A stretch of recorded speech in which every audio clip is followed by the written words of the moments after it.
Velevážené publikum, ví? Co to je?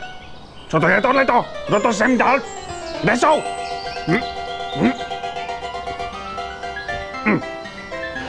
Velevážené publikum, vítejte u velkého kvízu znalostí zdejší krásné přírody a nejen jí. Dovolte, abych se představil. Jsem Ruda. Pro své cenné kaskaderské kousky přezdívaný Železný. Jakéže byly ty kousky? Kočky a koťata, tomu neuvěříte?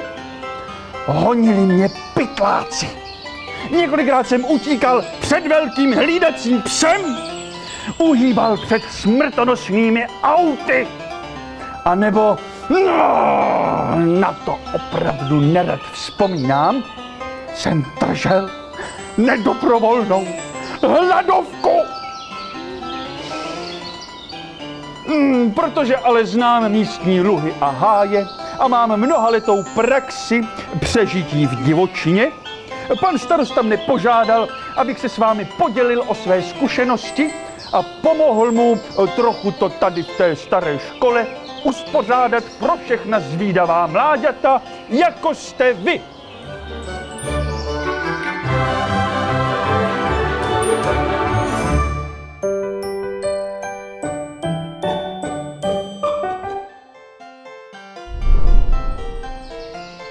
A teď si vás vyzkouším. Co všechno jste si o Šumavě a Železnorudsku zapamatovali, si vyzkoušíme v následujících otázkách. Některé jsou lehké, jako semínko pampelišky. Jiné by se záludností mohly rovnat boubínskému pralesu. Ale nebojte. Vždy vám dám na výběr ze 3 možností jednu správnou odpověď, takže na to nebudete sami. Tak, soustřeďte se, kvíz napříč Šumavou začíná.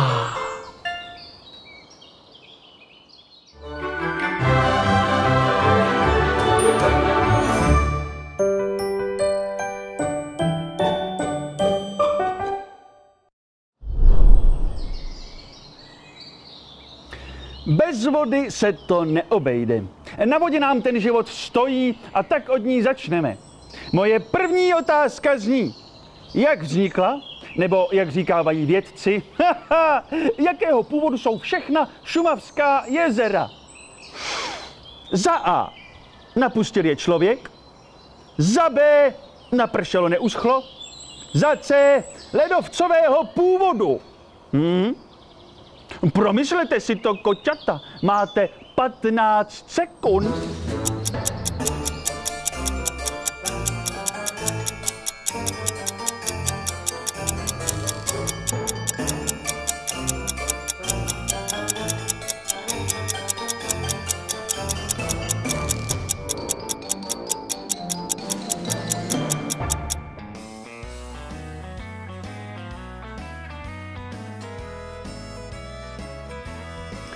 Kdo si snad myslel, že napustil je člověk, ten ať jde na Lipno a podívá se, jak vypadá pořádný rybník.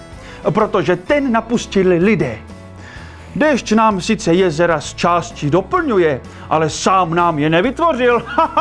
Takže C je správně. Když totiž odtávali na konci doby ledové sněhy z ledovců, nahrnuli před sebou veliké hráze, kterým se dnes říká morény. Ty vytvořili val a zachytili vodu z tajícího sněhu. No a tada, máme tu šumavská jezera jako řemen.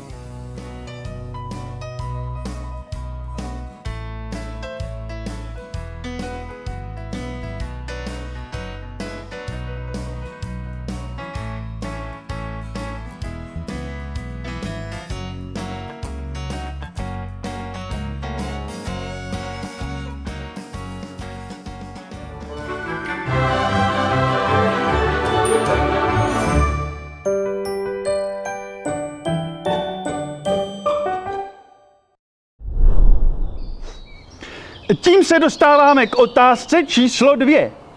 Kolik ledovcových jezer na Šumavě máme? Za A 2, za B 8, za C nikdo to zatím nespočítal. Jednoduchá otázka, takže vám dám jen chvíli blešího skoku.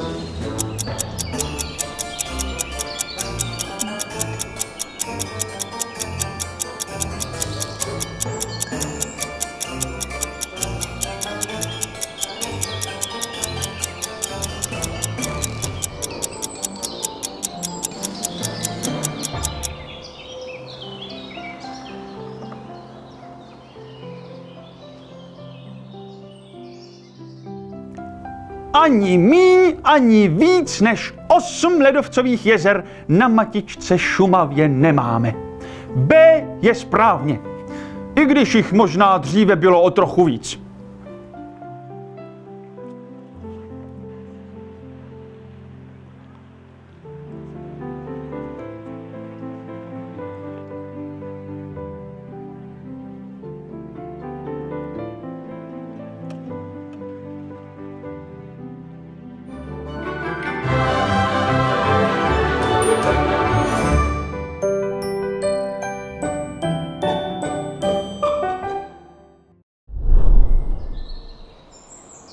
Já jsem na Šumavě jako doma. Ale co vy? Jak dobře znáte šumavské kopce? Vyzkoušíme si to. Schválně, jak se jmenuje ten kopec, co je mezi Černým a Čertovým jezerem? Za A Popeleční hora, za B Stolová hora, za C Jezerní hora. No? Jaká pak to asi bude?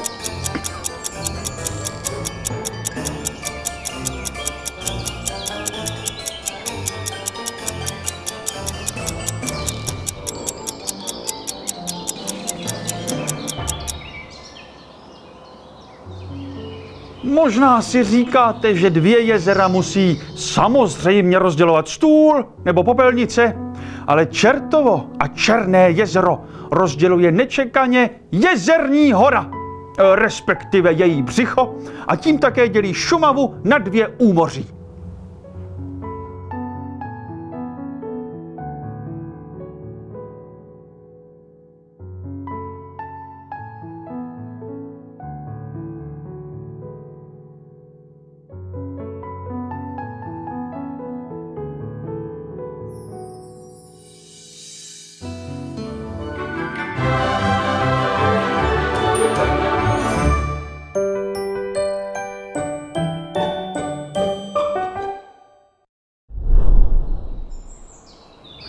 Oblast, odkud voda odtéká do moře, se jmenuje úmoří.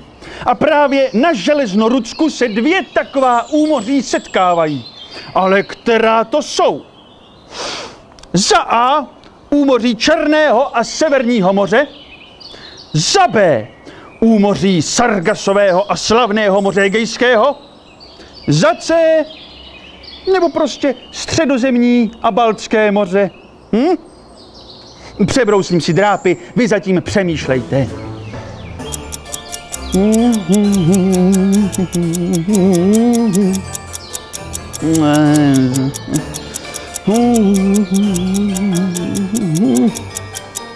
A to by šlo.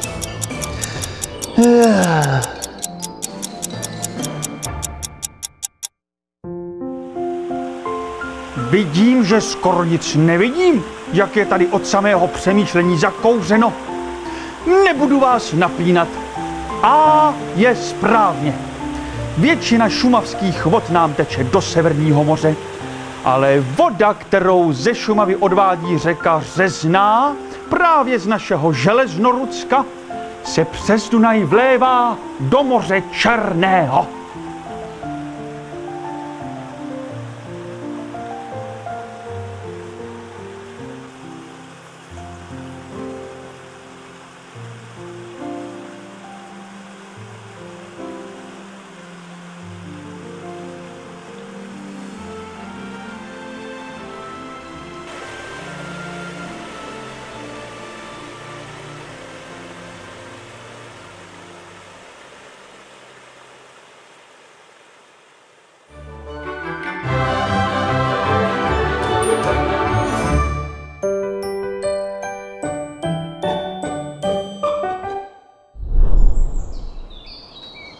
Už jste byli u nás na Pancíři?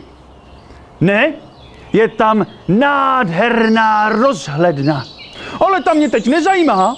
Mě zajímá, že tam pramení 3 řeky. A zajímá mě, které 3 řeky to jsou. Za A. Otava, Křemelná, Blanice. Za B. Řezná, Úhlava, Křemelná. Za C. Úhlava, Úslava, Mže. No. To bude oříšek.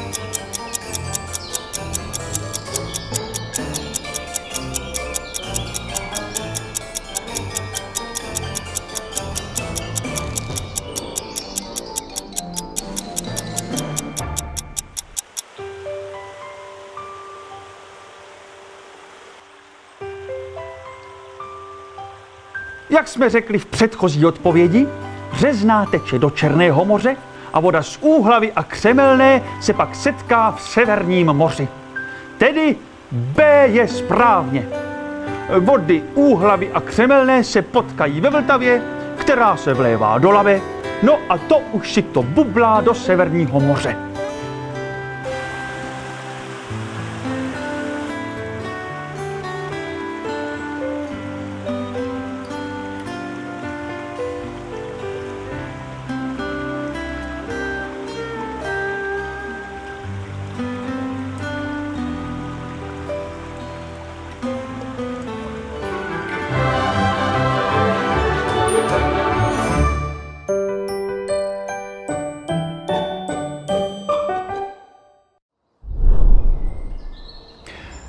Už mě trochu od samého mokra zebou packy a začínáme mít hlad. No to je zima. Pojďme od té vody. Proč na rozdíl od jiných koček nemá rys ostrovit, to jakože já, dlouhý ocas? Za A. Máme, ale vždy si ho hlady sežereme. Za B.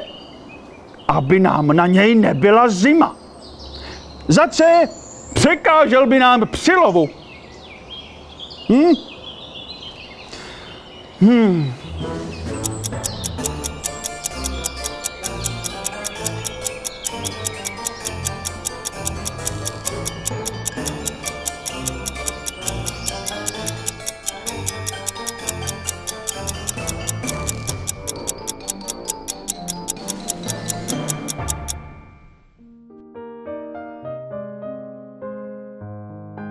Kdo si myslel, že si žerem oháňku? Styďte se!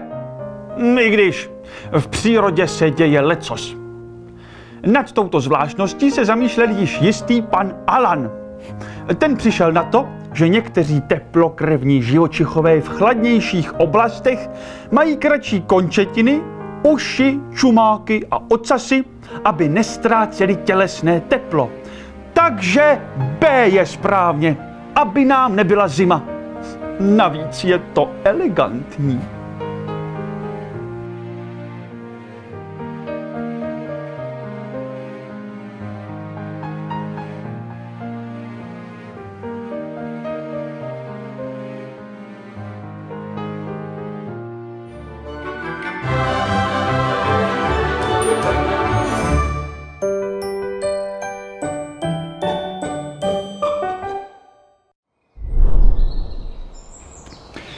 Když už jsme u těch rysů, jestli pak víte, kolik kilo masa dokáže dospělý rys jako já najednou spořádat? Já mám ale hlad. Za A až 3 kila, za B půl kila, za C 5 kilogramů masa. Slupnu pár medailonků a hned jsem zpátky, zatím si to promyslete. Jo.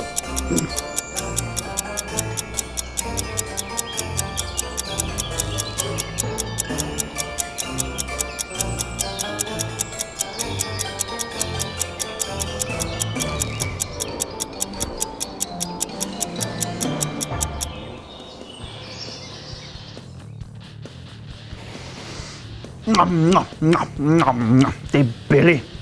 Škoda, že jich nebylo aspoň 3 kila. To je totiž nejvíc, co já a ostatní rysové dokážeme sníst.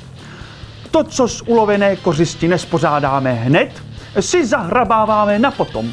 Tedy A je správně.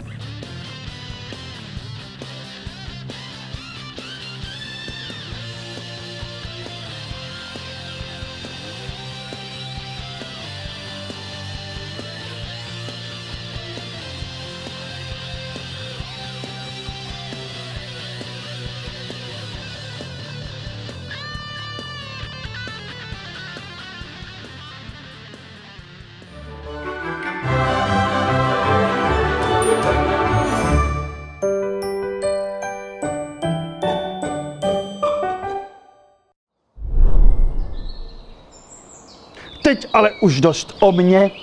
Pojďme se podívat na jiného obyvatele Železnorucka. Otázka za křidílko.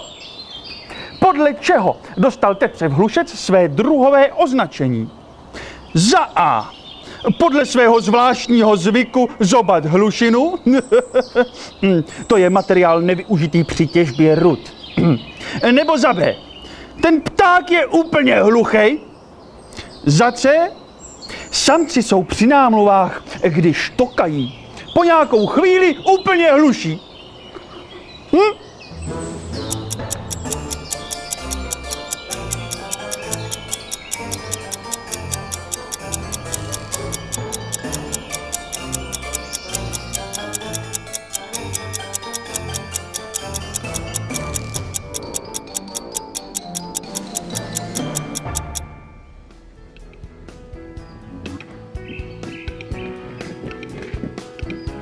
Ne, úplně hluchej ten pták není. Jen občas při námluvách jsou páni tetřevi na chvilku ohluchlí. A tím ztrácejí na pozornosti a ostražitosti. Je to dobrá příležitost je pozorovat, takže C je správně.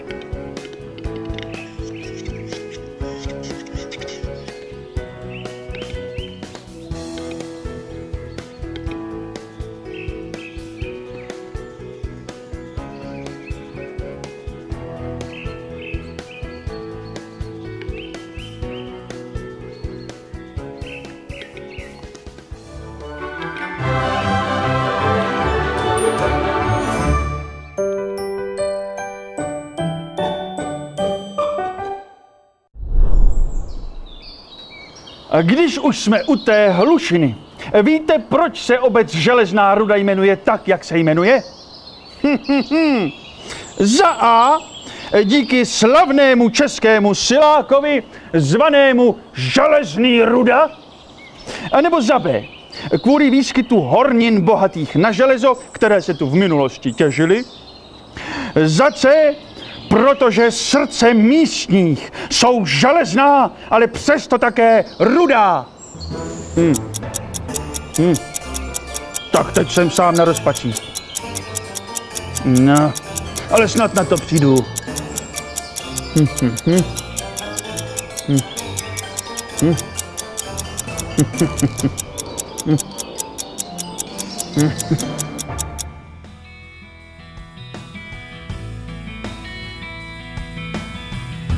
No jasně, že Béčko.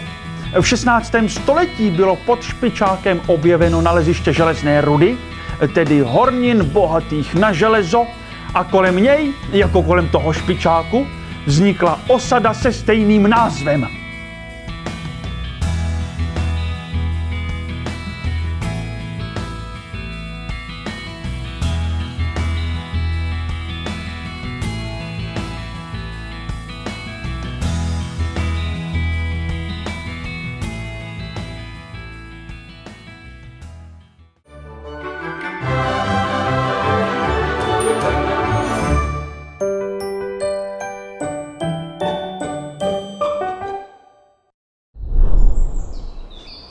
Moment, dostal jsem trochu žížu.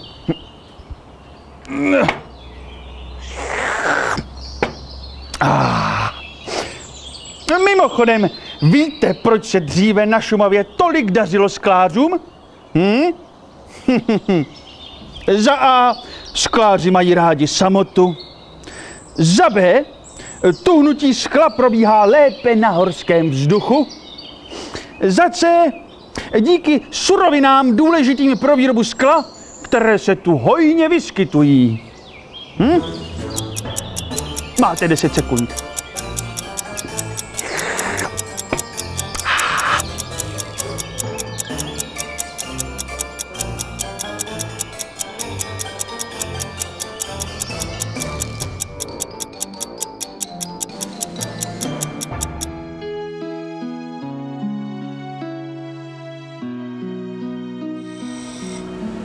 Já tedy žádného skláře neznám, tak nevím. Třeba jsou to samotáři, ale vysoký výskyt křemene, vápence a dřeva skláře na Šumavě podpořil zcela určitě. C je správně.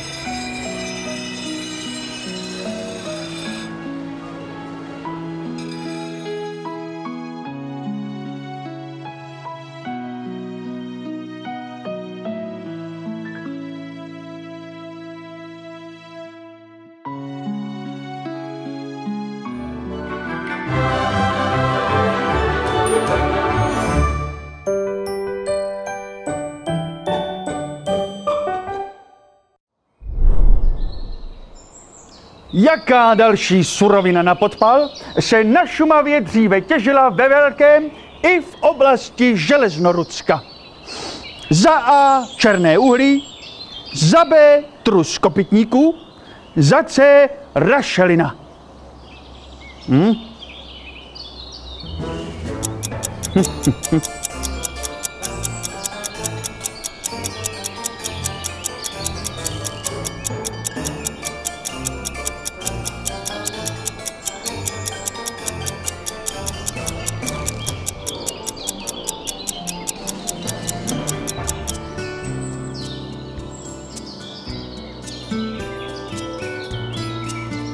Zatopíte si i tím trusem, ale rašeliniště na Šumavě utrpěla těžbou rašeliny na zátop mnohem víc. Pište si Cčko.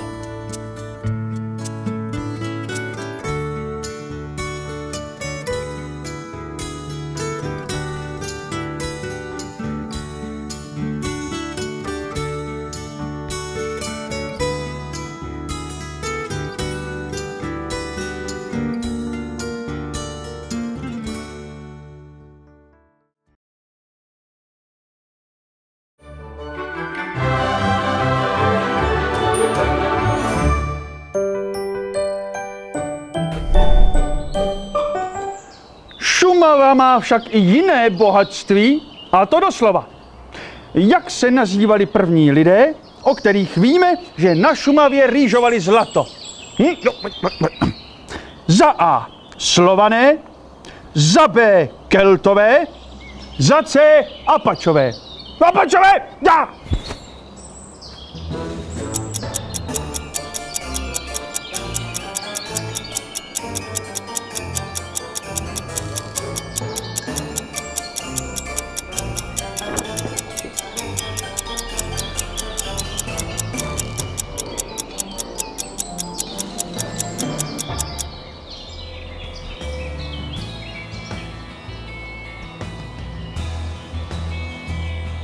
No tak údajně to byli Keltové, tedy B. V Čechách měl žít záhadný keltský kmen Bójů a zlato nenosili jen jako šperk, ale druidové ho využívali při svých magických rituálech.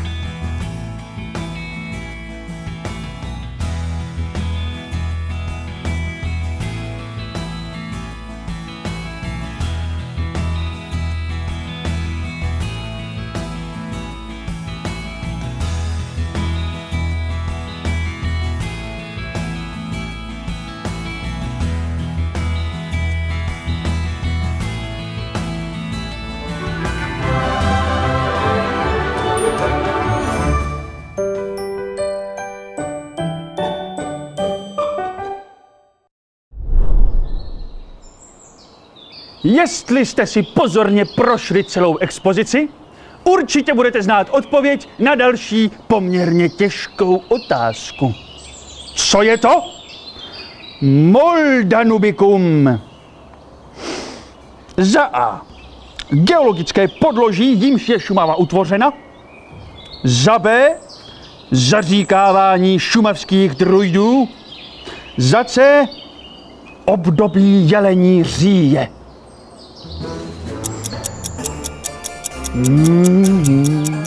Tak to nevím.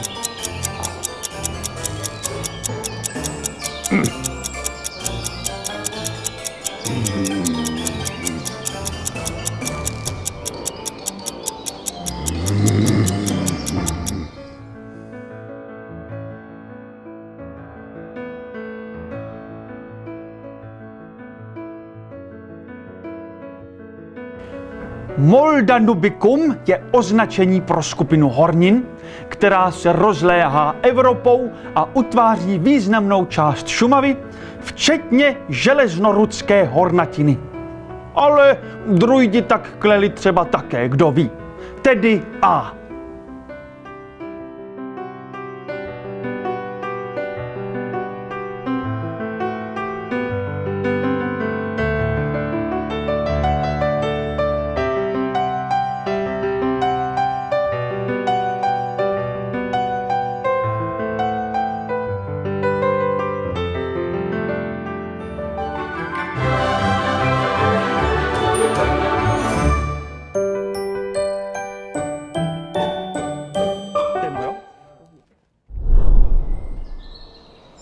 Vzpomínáte si na toho elegantního černého čápa, který v místních lesích hnízdí? Víte, jak vypadá jeho hnízdo? Za A, za B a za C. No.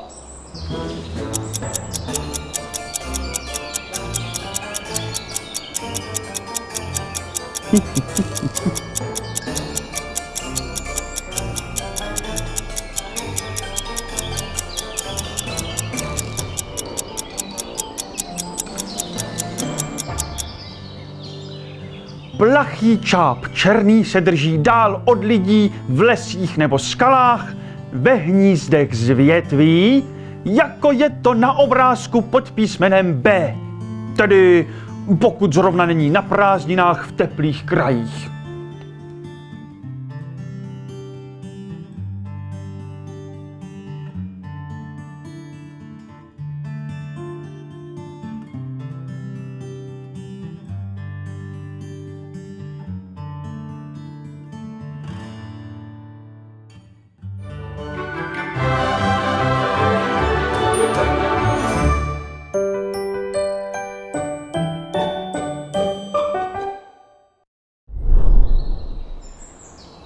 Další vzácnou fajnovkou ve vyšších polohách Šumavy je provazovka. Její výskyt značí čistotu ovzduší a stejně jako například perlorodka je takzvaným bioindikátorem. Ale co je tahle provazovka, neboli Krakonošův vous, vůbec zač? Za A houba, za B řasa, za C lišejník. Jo, tak to teda nevím.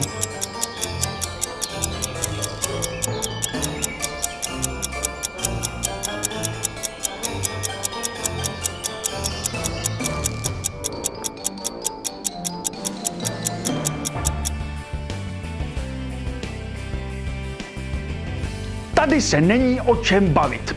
Krakonošův vous, tedy provazovka, sice vypadá spíš jako utržená bratka, ale je to lišejník, tedy C.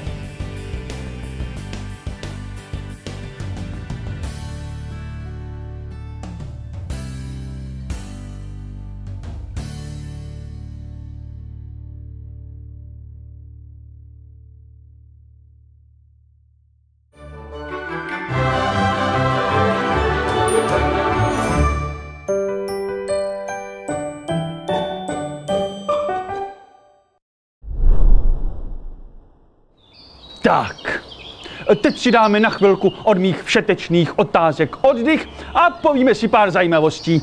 Jdem.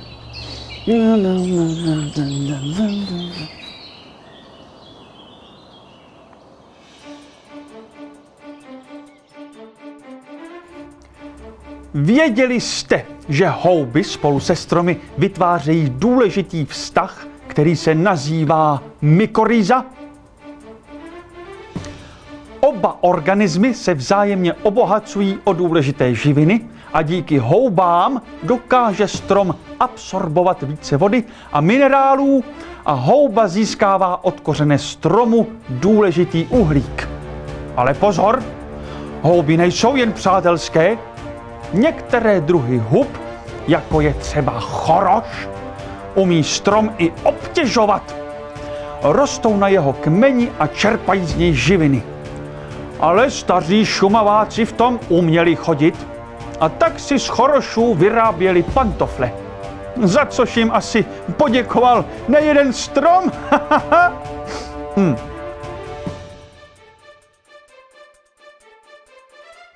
A když už jsme u těch šumavských pradědů, víte, jak na Šumavu přišly lyže? Že ne? V 19. století je zde jako první začal používat hajný paleček, který si lyže i sám vyrobil a vyrobil je i místnímu učiteli, který tuto novinku rozšířil taky mezi své žáky. To musel být prima učitel.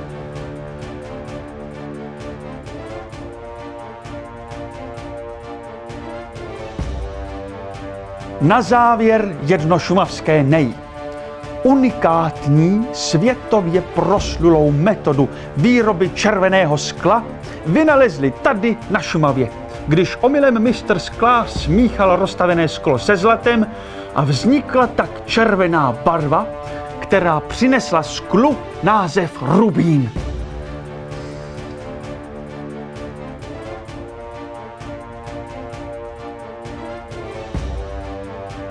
Když jsme u těch drahocenností, víte, co je to vltavín?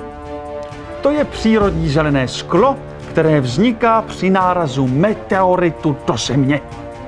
Na Šumavě se nalézá dodnes. Ale teď zpátky k otázkám.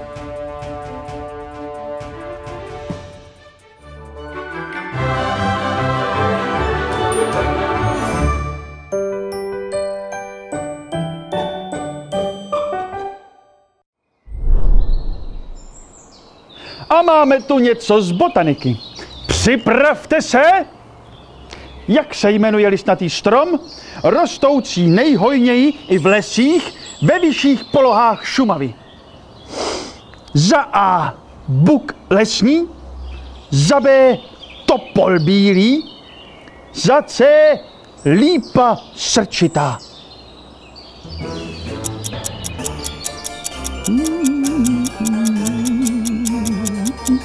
Který pak to bude?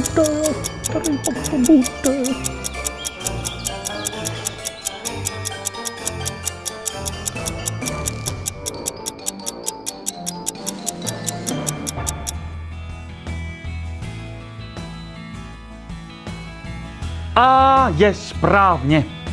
Kromě buku se ve vyšších polohách vyskytuje i javor, který však není tak hojný jako buk. Děti, bukvice ale nejeste, syrové jsou jedovaté.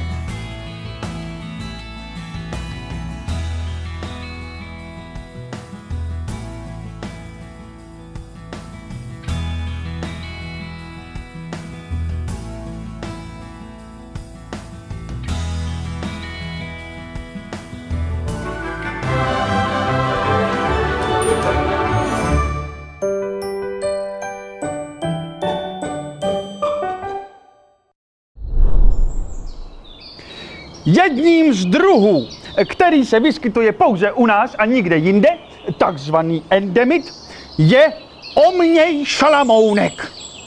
Mě ale zajímá, co to je tenhle ten omněj šalamounek. Za A pták, za B brouk, za C rostlina. No, co pak to asi je? Oměj, Šalamounek.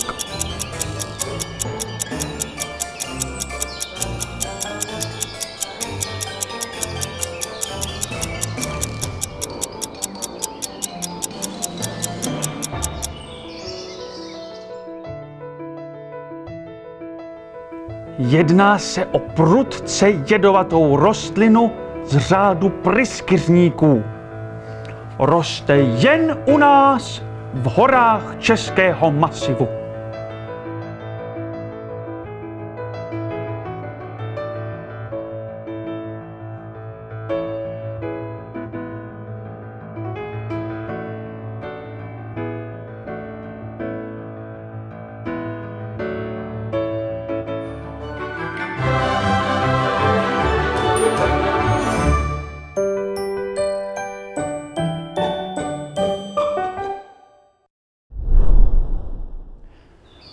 Otázka za flákotu.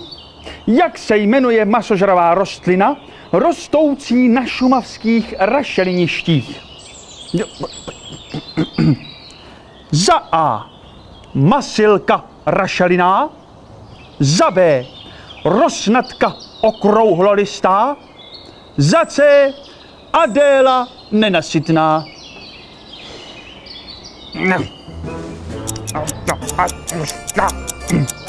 Pardon.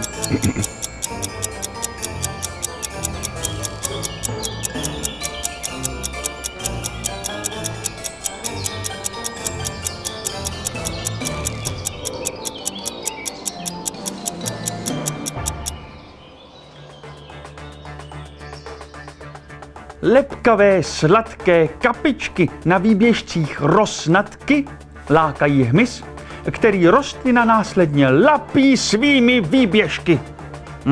Sympatiačka. Tedy správně je B.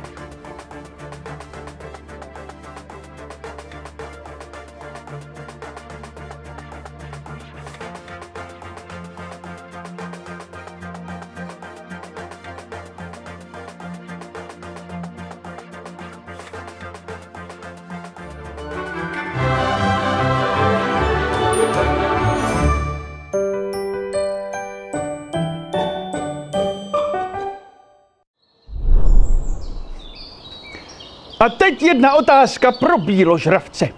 Čím ohrožují jeleni a srnci šumavské lesy? Za A. Odíráním paroží a okusováním kůry mladých stromků.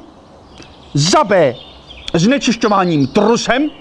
No, prostě bobkováním. A za C. Spásáním vzácných druhů rostlin. Gauneři. Jeleni. Jeleni. Na brusínkách.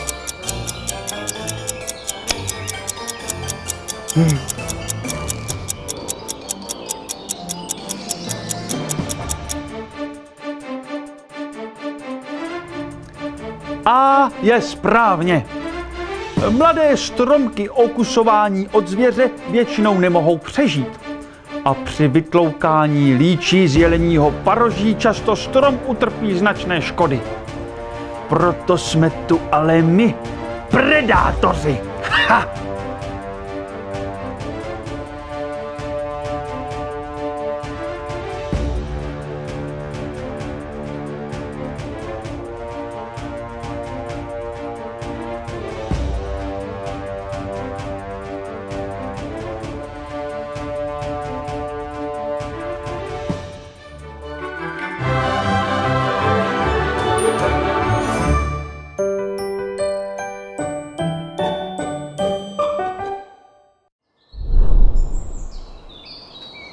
No a teď si na chvilku z lesa odskočíme zase zpátky k vodě.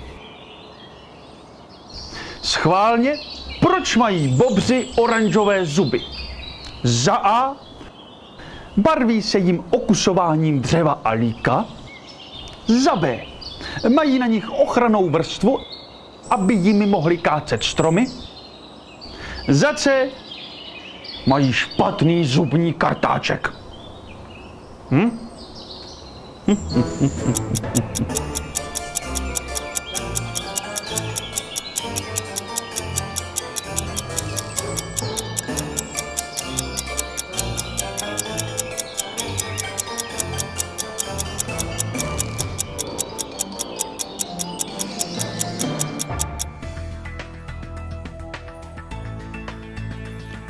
Naopak, bobři mají chrup velice zdravý a oranžová vrstva na něm jej chrání při kácení mnohdy mohutných kmenů.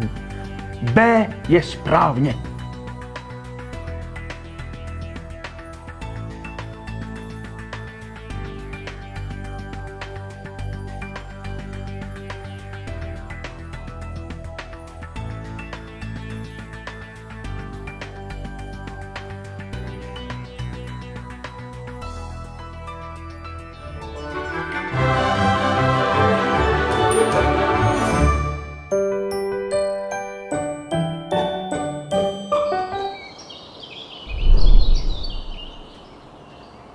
A teď další otázka z bobřího soudku.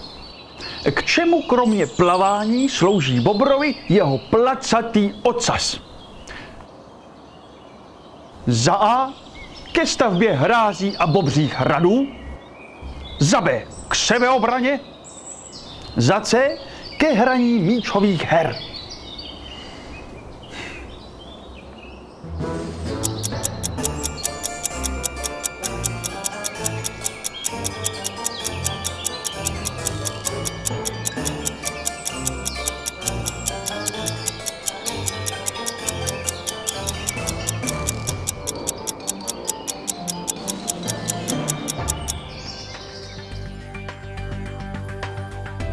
Bobr se brání spíše svými hlodami.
A teď pozor, kterému zvířeti se říká dcera? Za A. Ke 2 krkavci velkému, za B praseti divokému, za C krtkovi obecnému.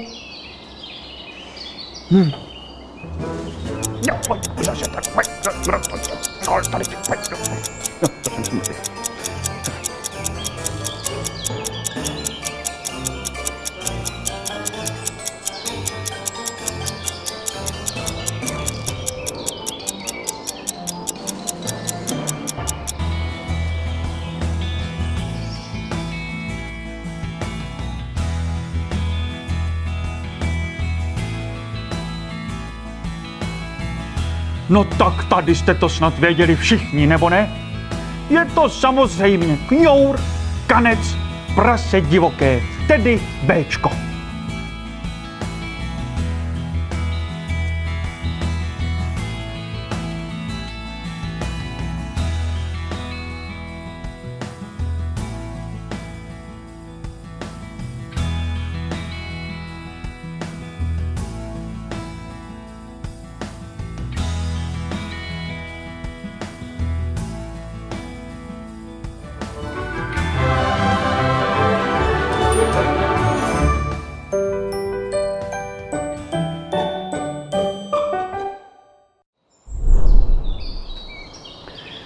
Jelen evropský není jediný druh jelena, který na Šumavě žije.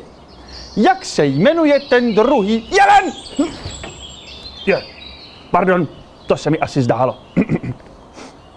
Za A jelen asijský, za B žádný druhý jelen tady není, za C jelen sika. Co to? Ale ne, už mi zase kručí v břiše.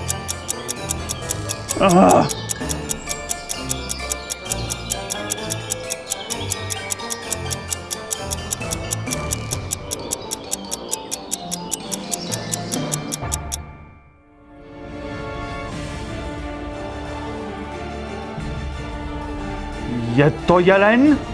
Je původem z Asie, ale je to jelen sika.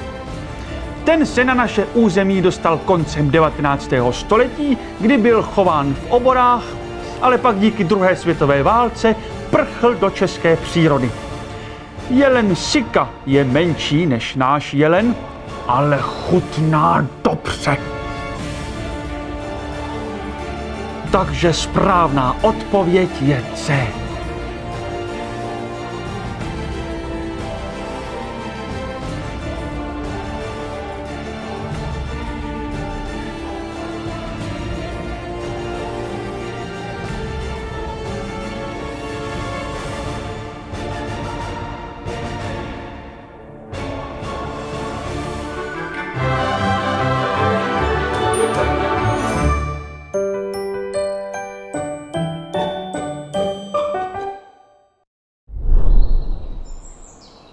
Víte, mláďata, já nejsem jedinou kočkou žijící na Šumavě.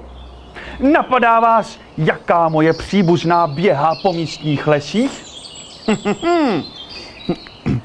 Za A puma horská, za B kočka divoká, za C serval stromový. No to jsem tedy zvědav.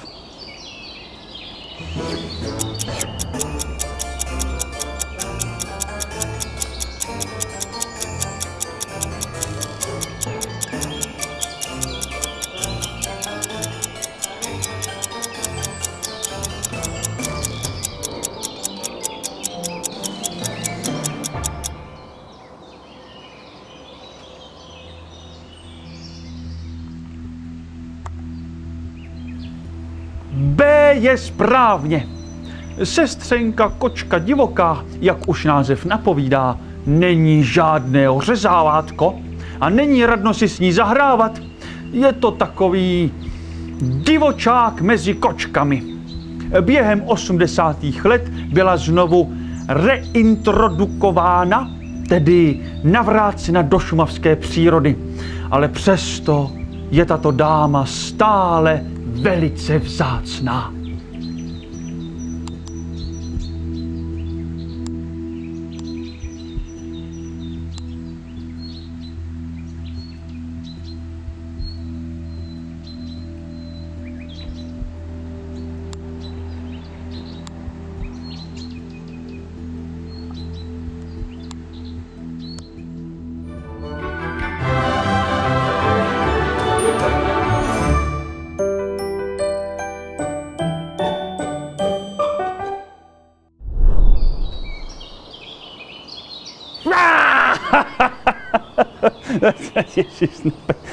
No nic, jdeme do finále. Zbývají poslední 3 otázky. A tou první je, co je to gabreta? Za A. Druh horniny. Za B. Starověké označení Šumavy. Za C. Původní název řeky Křemelné. No tak to sám nevím teda. To sám nevím.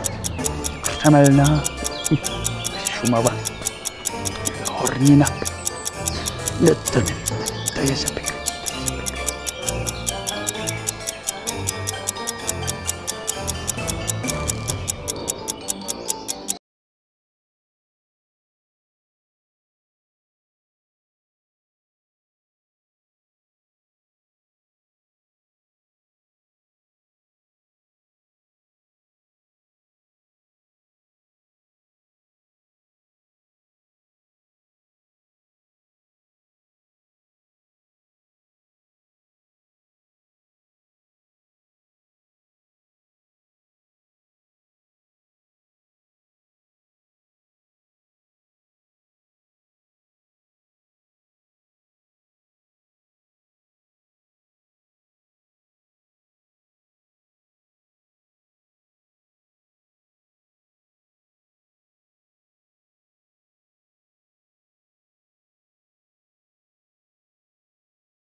Příbuzné druhy naší nenápadné vranky jsou třeba takové mořské celebrity, jako je barevný perutín, se kterým společně patří do ropušnic, jak je uvedeno v možnosti C.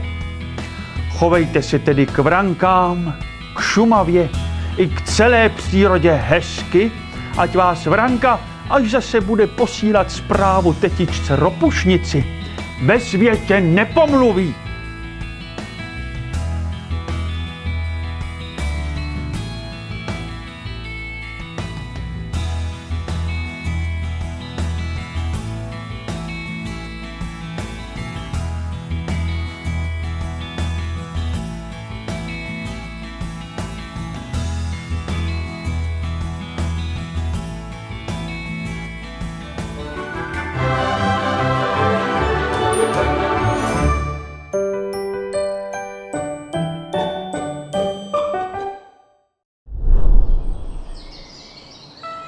Tak, koťata, jak jste dopadla? Máte 28 a více správných odpovědí? Tak to smekám a gratuluji. To jste praví šumavští přírodospitci. Kdo má do 20, jste dobří. Fakt dobří. A dobrá zpráva je, že ještě můžete dál zkoumat a bádat v naší škole a pořád se budete dovídat něco nového. Jestli jste správně odpověděli na 15 až 19 otázek, můžete se považovat za zkušené šumavské turisty, kteří mají dobrý základ pro další objevy v naší krásné přírodě. Nedosáhli jste na 15. Nezoufejte! Je to skvělá příležitost si znovu projít naše kabinety a třeba potom budete bystří jako rys. Ha! Jelen! Ne, pardon, to byl asi omyl. Tedy těšilo mě, koťata, a nemůžu se dočkat dalšího společného dobrodružství. A teď vyražte do terénu, ověřit si všechny novinky, které jste se u nás ve škole dověděli. A chraňte přírodu, vždyť je tu pro vás. Ahoj!